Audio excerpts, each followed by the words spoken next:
write the number 108 as a product of primes. So we're going to set this up as a prime tree. So we're going to start with 108, and we're going to start breaking 108 down into its factors. Now 108 for me is off of my mental multiplication chart. I can't just automatically think of two numbers that will multiply right away to give me 108. So what I want to do is I want to think of a strategy that will allow me to think of just one number that I know for sure goes into 108. Because 108 is an even number, I know 2 times something will go into 108. So 2 times something must equal 108. So let's figure out what the 2's partner would have to be. So we're just going to come over here and do a little division problem. 2 goes into 10 5 times. And then 2 goes into 8 4 times, and that goes in there evenly. So 2 times 54 must equal 108.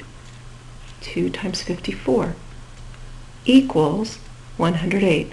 So now we've got the first step of our prime tree. We've also already broken the numbers down small enough. So now 54 is going to be on my mental multiplication chart. 2 is a prime number. The only way to break 2 down to factors is with a 1 and a 2. So that tells us that that's as far as that one will go. I'm going to circle it because it's a prime. And then I'm going to come over to 54 and I'm going to say, well, from my mental multiplication chart, I know that 6 times 9 is 54.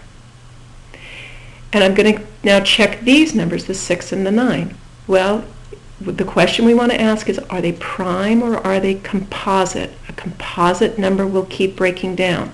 Well, 6 will break down again. 6 is composite. We know that 6 is 3 times 2. So we can go ahead and write down 3 times 2. Now 2 we've already seen is prime. And if we think about 3, well, 3 times 1 is 3, and that's the only way that 3 would break down. So 3 is also going to be prime. It doesn't have any factors other than 1 and itself. When we come over and take a look at the 9 now, we know that 9 is 3 times 3.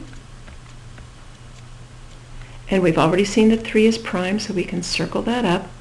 And now each of my branches on my prime tree at the end have a prime number. So now I'm ready to write my final answer. 108 equals. Remember that the problem asked us to write 108 as a product, a multiplication problem of prime. So I only want prime numbers in my final answer. That's why we circled the primes as we came to them, so we'd have an easier job tracking them down at this point.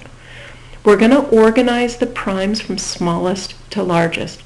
So my smallest primes are 2, and I've got 2 of them. So I'm going to cross those off as I write them down, 2 times 2. And then I can see I've got 1, 2, 3 3s. So I'm going to cross those off, 3 times 3 times 3.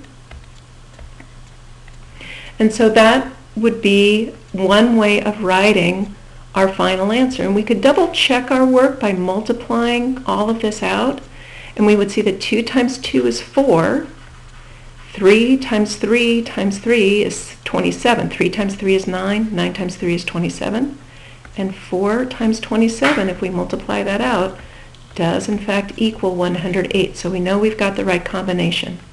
The other way we could write our final answer is to use exponents.